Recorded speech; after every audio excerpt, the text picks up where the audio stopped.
Welcome to the Classroom Podcast, the book club discussion on the classic political philosophy. My name is Erick Nganyange. I'm your host and the student in this class, sitting here with the one and only Professor Cline.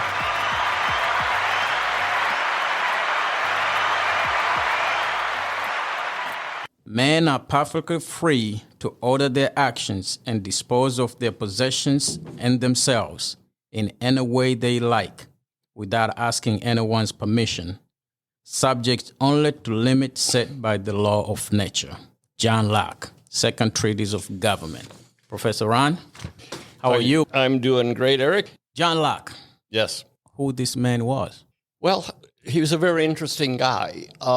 He was born, I think, around 1627, so that's quite some time ago. And he was born into a very messy political situation there in England. It was, in essence, the middle of three-part civil war. That determined, I think, a lot of what he wrote. When he was growing up, he ended up at Oxford University, a wonderful place. That's a big deal. That's a big deal. He was a professor. He got interested in medicine. Is that what he was teaching? Well, they didn't have medicine. They didn't have any science courses to speak of in the 1600s. Locke was most likely teaching sort of the standard Oxford fare, which is things like logic and various forms of philosophy and theology. We have to keep in mind that Oxford was started and was still working on the assumption that they were training people for the church. That was the purpose. Oh. Yeah. So Cambridge the same way. When Locke was there and teaching, he would have been teaching sort of the usual curriculum or elements of that. The fact that he got interested in medicine and could later call himself a physician meant that he had studied with practicing physicians, not so much the scholars at Oxford. So it's interesting, too, because that's what got him interested in politics. And here's the way it happened. It's an interesting story. There was a fellow named Anthony Ashley.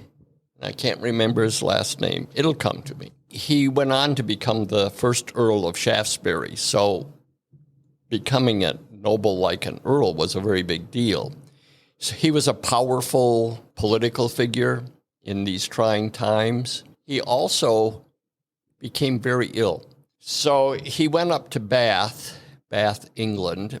Bath became a great resort place because of these Roman baths, and in particular, the water that would come up from the spring nearby had very high sulfur content, and people rightly thought that was very healthy, so they would take baths in it and drink it as well. At any rate, the Earl was there trying to get a cure for this problem, so he needed somebody to bring him bottles of the water so he could drink it on a regular schedule. For some reason, his regular physician was busy, and so John Locke ended up being the guy who took the bottles to the Earl. And they hit it off right away because Earl was a very intelligent man, and so obviously was John Locke.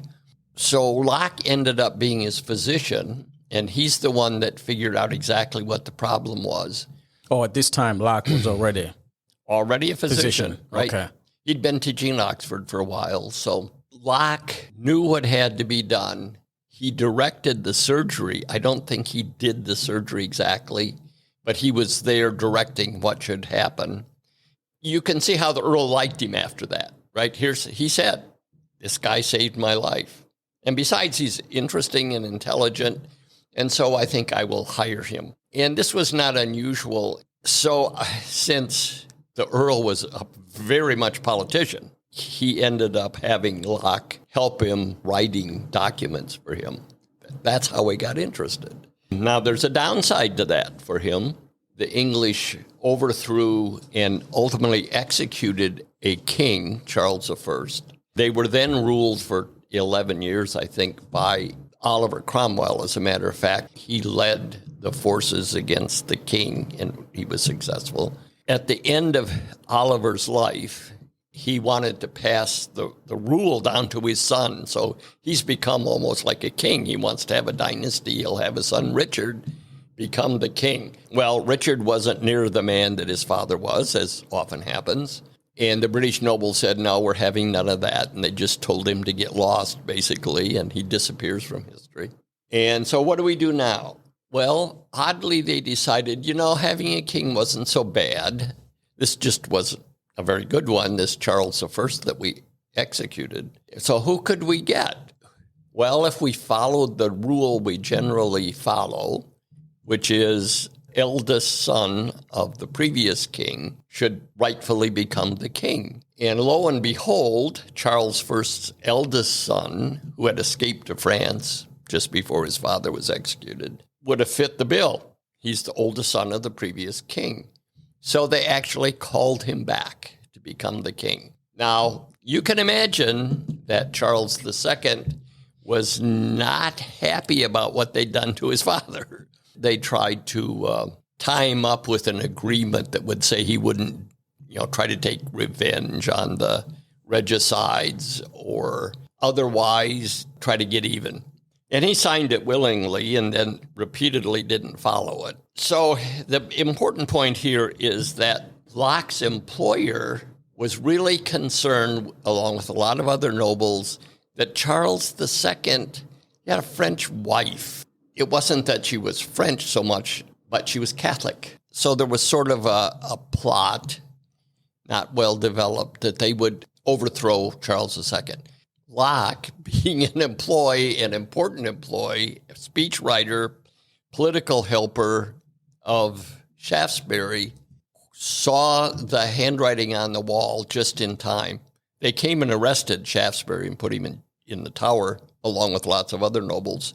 Soon as Locke got word, which wasn't long because Oxford's not far away, and he had obviously planned for this, overnight he took all of his manuscripts that he'd been working on, handwritten stuff. He had a person to give it to, gave it to them, and we don't know who it is even to this day. Now, he's going to flee to France, and he does. And someday when he can come back, he'll collect the manuscripts. Well, he spends a goodly amount of time in France and Belgium and the Netherlands, and he's literally being hunted. British spies of Charles II. Just for his association with Earl. Yeah, because they figured, well, maybe Locke's the brains behind this, right? Not that Earl wasn't a smart guy, but they knew Locke was doing a lot of the writing for him. And then there was an assassination attempt on Charles and his brother, James, younger brother, that failed. It was called the Rye House Plot. Locke wasn't coming back when that happened, so he stayed away until after Charles died. His younger brother, James, was king for a while. In 1689, Locke returned. 1689? Yep. Wow. And he hasn't published a thing. All his manuscripts were in England, and it was a little hard to concentrate on writing when you're running from the... Running for your life. Yeah, that's it, yep. How long was he on the run? I think it was at least 15 years. Oh, wow. Yeah. Wow. When did this book come out? Actually published in late 1689, but the date on it that the printer put on it was 1690. And the first editions were poorly printed, let's say, and things were left out. Locke had a world of trouble putting together true text of what he had said. And so there are several editions really quickly, and it's the kind of thing that scholars worry over a lot about what did he really mean in this version and that version, and how do they relate. But the text we have now is really pretty good, and we don't have to worry about that anymore. And do you know what was the reaction at that time when the book came out? Well, here's another interesting thing. He didn't put his name on it. Ooh. He denied that he wrote it. Yeah, because he's still offering a justification to overthrow the king. Yeah. And there was a king there, but through his whole life, he never admitted publicly that he had written the two treaties. He had told friends, fortunately. Once he had died, they revealed that he was the author. How did he get, and I guess I cannot picture this in my mind, how did he get to publish it without his name? Just send it out? anonymously? Well, they didn't do that. He would go talk to the printer. People who printed books were typically booksellers. So they would combine the two. And what you would do is you go to the bookseller and say, I'm John Locke, and I've got all these manuscripts. Would you like to publish them? And so he'll say, okay, yeah, we can publish these. And Locke would then say, well, but I don't want you to put my name on that one. You can publish it, but I don't want my name on it. And the publisher thought enough of John Locke that he said, okay, we'll do that. And it worked out for the publisher great because he sold a ton of them, and Locke got no royalties. Oh, boy, yeah, because his name was not on it. His name was not on it at all. Wow. So as far as anybody's concerned, it's anonymous and belongs to the publisher. Belongs to the publisher. Wow. Now, the book is Second Treatise of Government. There was a first one, right? There was a first one, and it's important. The first treatise is fascinating. I would urge anybody to read it. What it is, the predominant theory of government at that point was that kings rule by divine right. That is to say, God chose them. Why we should believe that kings rule by divine right. It's a biblical argument, basically. In Genesis, of course, God says to Adam, you have dominion over the earth. So Filmer will say, well, see, that just proves that we should be ruled by somebody chosen by God. That's the basis, in an understandable basis, for having the divine right of kings. The reason that Locke wants to argue against that is that's fine. That explains why we are obligated to follow the king's rules, because essentially they're approved by God. But what happens if we need to rebel against the king? What justification could we have? Because if the divine right of kings is true, we're rebelling against God. Yeah. Right, and that's no good, right? Nobody's going to buy that argument. Remember what's going on again in England, and why I went through it is they'd already rebelled against Charles I and executed him on top of that. So how could you justify that? So the argument Locke is trying to make against Filmer is to knock out the divine right of kings argument right at the beginning. Don't want to believe that. So what he says is, in the first treatise, I've already shown that theory is wrong. So that clears the way for him to say there's a possibility of rebellion, because you wouldn't be rebelling against God. You're just rebelling against this human being that's calling himself a king. Wow. Yes. Wow. Now let's jump into the second treatise. Why did he write this book? The English people are in the business of overthrowing their kings during this century. It looks like. And so it would be really nice if he could provide a justification. Bless his heart, because if you read the Declaration of Independence, you see a lot of Lockean language in there. It's Locke who first said life, liberty, and the pursuit of happiness. It's Locke who first said a train of abuses that leads to this. And so clearly they've picked up, the founders have, what Locke was trying to say. Which is a smart way of doing things. You don't need to reinvent the wheel. Exactly. If somebody else already did the job, just pick it up and refine it and move on. Yes, exactly. Yeah. And it seems that that's clearly what they were doing, which is not to say there weren't some other influences. Let's jump into Second Treatise of Government. I would like to focus on a few concepts here, since some of the other concepts we already covered in a previous episode. I want to discuss law of nature, state of war, slavery in the eyes of John Locke, and the dissolution of government. What is the law of nature, according to Locke? Law of nature is reason. Now, that's kind of odd if you think about it. We'd expect for the law of nature, he would say, well, those are the things that God has already implanted in us in some way, that we know right from wrong, so to speak. And so we just naturally will do the right thing because we know, because God's implanted that in us. We expect that from him. And he will say that later, that the law of nature is also given by God. But he says initially that it's reason. And why does he say that? Because he points out before that all people are equal in the sense that they all have the same faculties. The faculties he's talking about are like imagination, reason, right, which everybody has, judgment, the sort of full panoply of mental faculties that we understand.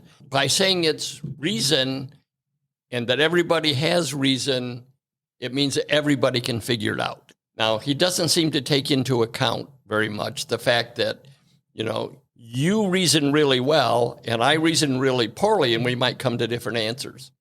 So how does he deal with that? He says, well, there'll be those situations. And so what we do is we look at the revealed word of God. And it'll be the same as what we would have discovered by reason, which makes sense, because if we reason to the truth, it has to be the same as what God tells us, because God's always going to tell us the truth. And so everybody can know what the law of nature is, and they must follow it.